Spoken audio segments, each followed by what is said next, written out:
All right, so would you please say your name? My name is Yetta Tureck. I'm going to be 98-year-old in January, and this is my first trip to Savannah. I have never been here before. I came from Florida, my last resort, my last residence, I should say, and I lived there for 38 years, so this is entirely new to me. Now, Florida is also the South. Have you noticed some big differences between living in Florida and living in Savannah? Not really, except that I just finished telling you, the people that I'm with in Buckingham are very different from the people that I was with in Florida, because most of them have lived in Savannah their whole lives. I'm very different because I have not lived here, but they have lived here for so many years, and some of them are in Buckingham for 14 and 15 years. All right, so as a tourist to Savannah and as a new resident, what is it that you like about Savannah, or what is it that you don't like about Savannah? Now, I do like Savannah. I really think that this is a lovely, lovely state. I never thought about it. I had never been here. And I find that there's a lot here that is very, very lovely. I like the temperature. It's very much like Florida. That was one of the reasons I chose here rather than Colorado, because it was very similar to what I had in Florida. I like being, I've been taken around by Buckingham. We get into a car that says roundabout, and they have showed me lots of lovely places that I had never thought of before. So I think it's very nice. All right, I'm going to ask you just briefly about your background. What did you work outside the home? What kind of family business did you have? Where did your people come from? And how did they come to be in the United States? My parents came from Minsk. My father came first before my mother for 2 years. Then he sent for my mother, who came with 3 grown children, 2 sons and a daughter. And then we were born here. I have 3 that were born here. Me, a sister that's a little older than me, and my brother who's younger. So I was in the middle of the ones that were born here. My older brothers went into business. They had like grocery stores or appetizing stores, so they worked there. My father was a carpenter, and they were very orthodox. My parents were very orthodox. When my father would go to a job and tell them that he's not working on Saturday, they say, take your tools and go. And he would not move out of that. He would not say, I'll be back anyway, but he didn't. He adhered to that. He would not work on Saturday. The girls were not really educated in Yiddish. My brothers were, but we were not. And it was not until I got to my last temple that I became a bat mitzvah. We were studying for 2 years, and I finally became a bat mitzvah. I've got to tell you, I've spoken to a lot of people, and I've asked them how the women's movement changed their lives.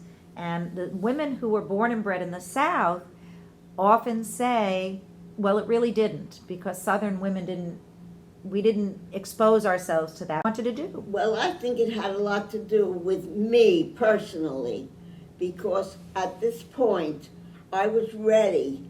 I went to temple. I didn't do that before. I joined the temple, and I went, and I was very active in the temple. I enjoyed being there and doing things. And when we decided we were going to be bat mitzvah, that was the best thing that could have happened to me. I loved it. I studied very, very nicely for 2 years, and we finally had a bat mitzvah. And it was a group, but it was wonderful. I worked at Downstate Medical Center, and I worked there, and that was very enlightening to me because I learned different things that I had never thought I would know about working there with the doctors and being at the hospital. I don't know what else. Well, what kind of training were women allowed to have, or did you find that most women were able to do? You talked about not being at your parents' aprons, did not have education, but what kinds of education were limited to women, and what kinds of education was accessible to you growing up? Well, I only went as far as I passed high school, and I did try to get into Brooklyn College, but I was a non-matriculate student, and in order for me to become matriculated, I had to take more courses, and I could not do that. So I went into work, and I worked at different places, a place that made evening gowns and things like that. But I finally got this job at Downstate Medical Center, and I worked there. And that's where they taught me. They taught me everything that I had to know. All the doctors that came in would speak to us, and they taught us all the words that they used. They didn't use words like we did, like gallbladder or things like that. We had to learn all of the words and all of the names that they used. But we did it. We did it very nicely. Well, I felt that I didn't have the opportunity to really go to college. I tried, but since it didn't work out, I didn't go any further. I graduated from high school, and that's where I remained. And I started to go out to work. And wherever I went to work, I was I did very well wherever I worked. But I was very happy to be able to get to this job at Downstate Medical Center, because to me, that was something that was unheard of originally. I never thought that I could reach that, but I did. And I think that I was really able to do most of the things that I wanted to do. I didn't look to do sports or things like that. I did what most girls did at that time. Were you, at any time of your life, aware of anti-Semitism? Whether it was directed at you or your family business or your parents? It really was not.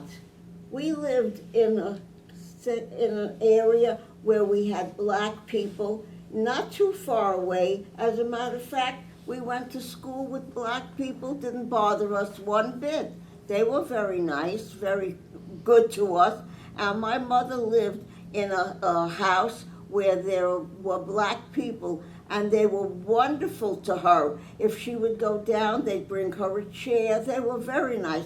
We really didn't find too much, segregation there. Segregation and prejudice, maybe not, but what about directed towards you because you were Jewish? Not really either. Not an issue. No. All right. Let me ask you about your favorite childhood memory that made you know you were Jewish. Do you have a traditional story or something I know about? that my parents were very Orthodox, so I knew everything that we had to do to be within that area of being Jewish.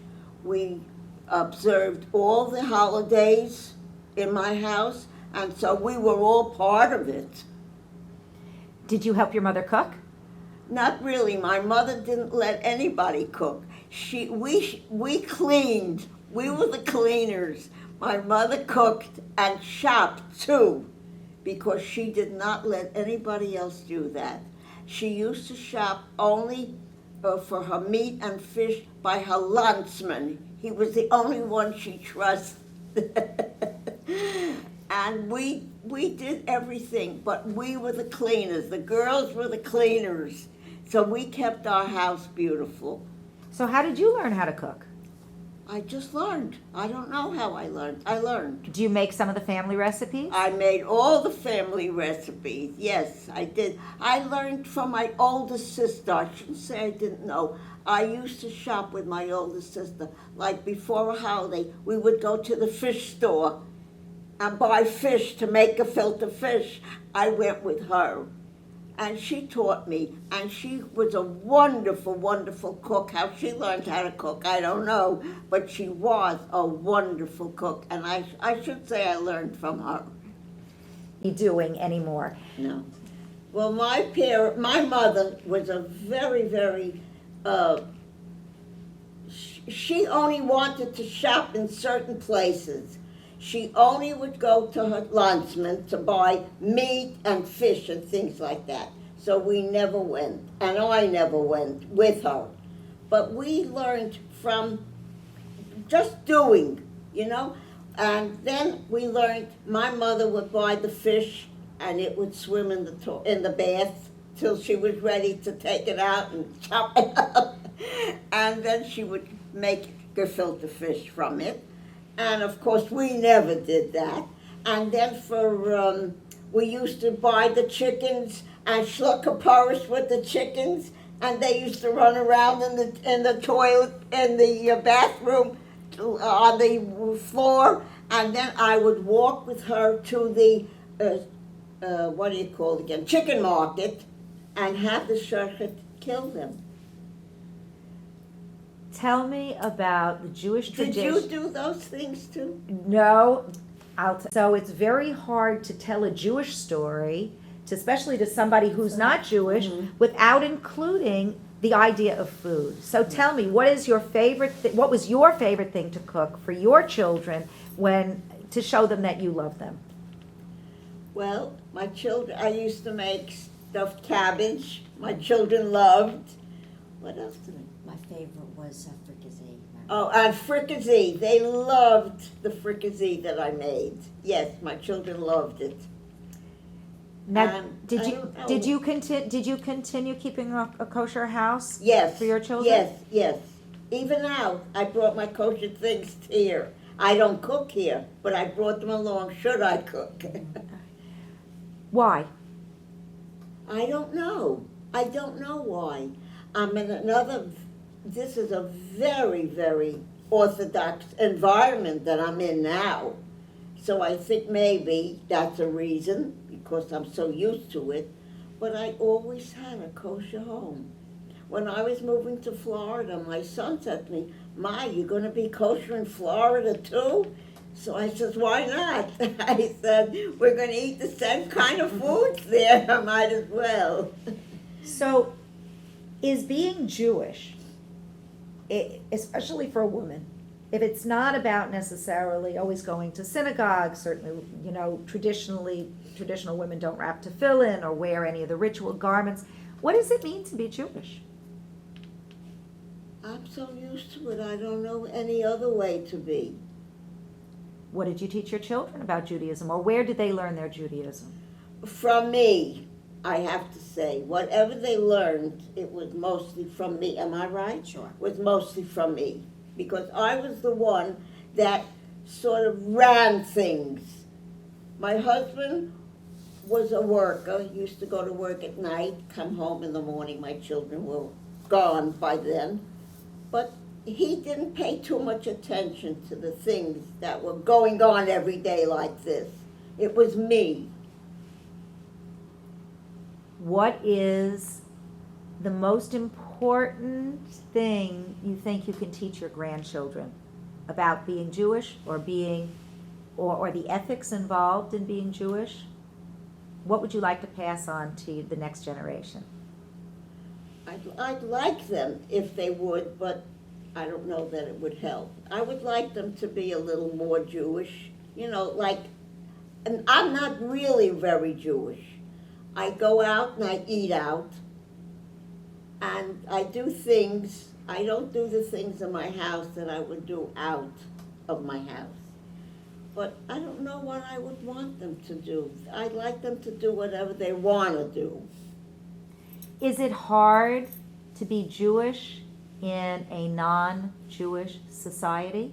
We're less than 2% of the population. Is it difficult to be a Jew? Well, I can't say yes because I can't say no, actually, because where I live, they are so Jewish, much more Jewish than I ever was. And not only me, but all the children and the grandchildren of with what's her name? Rita. Rita and her husband. You see those little children, little ones, 2, 3 years old, running around with the sisters hanging out and a yarmulke on their heads. I never did that with my children. But they are really into it, much more than I ever was. But when you were younger, what were the things that pointed out to your children that this is for us to do and that's for the other to do? Were there things like that? How can I explain it? I don't know how. We were brought up in a world that was almost 100% Jewish. So we lived in what you would call a Jewish ghetto. East Flatbush, Brooklyn, in the 1950s was a Jewish world. So on a block that maybe had 40 families, there was one family that was Christian and had a Christmas tree, and we were delighted to go and see that. But it was not us. It was not the world that we lived in. We lived a Jewish life in a Jewish world, and this, and these people who weren't Jewish were, it was just something that was different, and it really had no bearing on us. It was different when I was bringing up my children, because then I lived in a world that was not a Jewish world, so then it was harder. And my son, for example, when he was about 7, who told our Christian neighbor, "There's no such thing as Santa Claus," and the parents came to us in an uproar. How dare he tell our son that there's no Santa Claus? But to us, we didn't even know that that's something you're supposed to tell your kids, because it was so alien to us.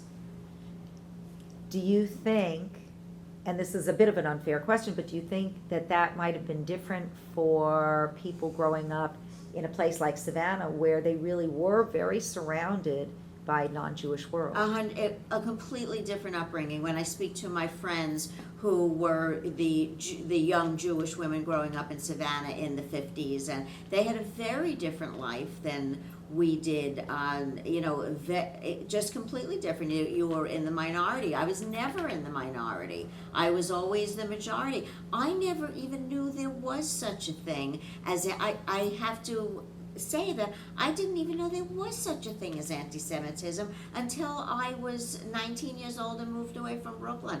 And I actually worked for one of my first jobs was for a German company, and all the people had been brought over from Germany. And when I was hired, the head of personnel said to me, "We have somebody who is just like you here." And I thought, oh, he must mean a young married girl, and I couldn't wait to meet her. So after I walk out, I'm truly, completely ignorant, having never, ever experienced anti-Semitism in my life. So the first day of work, who comes over to me but Mark Rubin? And he says, "Oh, hi, I heard you're one of me." And I said, I just had no idea. And that was my first exposure to anti-Semitism, because it was every morning it was Guten Morgen, and I can't say that I was necessarily embraced. And it was such a shock to me to think, how could people not like me simply because I'm Jewish? So it was a real eye-opener. So I guess what I have to say is, you take a job with a German company. You did not grow up with a background in Germany, but certainly your family from Minsk would have, who knows if you still had relatives on that side of the world. How did you feel when she took a job from a German company? Was there any kind of taboo? Not at all. Not at all. Didn't even enter our minds. But I wanted to tell you that to go back to when my parents first came, they came alone. They didn't come with sisters and brothers. They came alone.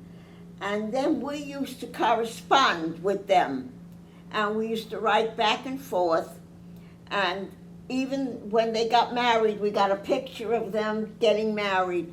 But right after the war, we never heard one was it. word from them. Lost control, all that we used to do, Mm-hmm. we lost all of it. How was that dealt with your family? How did that make you feel? Did it make you feel a little bit more alone in the world? It made us feel terrible because we never got to know our grandparents or our aunts or uncles. We had nobody that came from Europe then. My parents, when they came, had hoped that they were going to bring some of their others here, but it never got to do, never. And they came very early. They came in the early 1900s. Yeah. Because my mother was born in 1917 and is from, and was born here. So, Well, in my family, came to light a year or so ago. What my mother was reading, one of the Holocaust novels that we were all reading, whether it was Sarah's Key or one of the Holocaust books. And I said to my mother, "What was it like when you were?" Because they were living here in Brooklyn, and they had children, and what was it like living here? And my mother says that because of the fact that it's not like today where something's happening and a minute later you're seeing it on the news and you're seeing it on on television and everything. It was not like that here. And my mother said that in retrospect, when it was over, they couldn't believe that they just lived their normal lives, and and they knew that bad things were happening, but it was there was not the information that we would have thought. And my mother says that in retrospect, she can't believe that they were able to live these normal lives in Brooklyn, New York, while all these horrible things were happening in in Germany and in Europe. And but again, it was not a time when you had televisions, and so it was a different story. Now we hear what's going on, and we're glued to our iPhones, to our everything, and we hear it as it's happening. the trace. I don't know, you just lived your life normally. That's the only way that I could say it, because we lived normally through all of it. My mother has a motto. My mother's been using this motto for 30 years, at least since I remember. My mother's motto is, "I do what I have to do," meaning when things need to be done, she doesn't sit and complain about it, and she doesn't sit and I don't know what to do. She does what she has to do. And so my sister and I walk around, all the time. We say, we do what we have to do. And, it's a very good motto, because it's, when things need to be done, you just do it. Don't sit and dwell and ponder and, just do it. So it's just interesting. If I could say that's I something do I the learned. same thing here. That's I do right, what, Ma. You when do I what- came, as soon as I came, my children said, "Ma, don't sit around, get involved." And I do what I have to do, and that's it. That keeps me going. I love it. Thank you very much. What Right. could you have done? What and could you would you do? have believed it? Right, what could you do? But,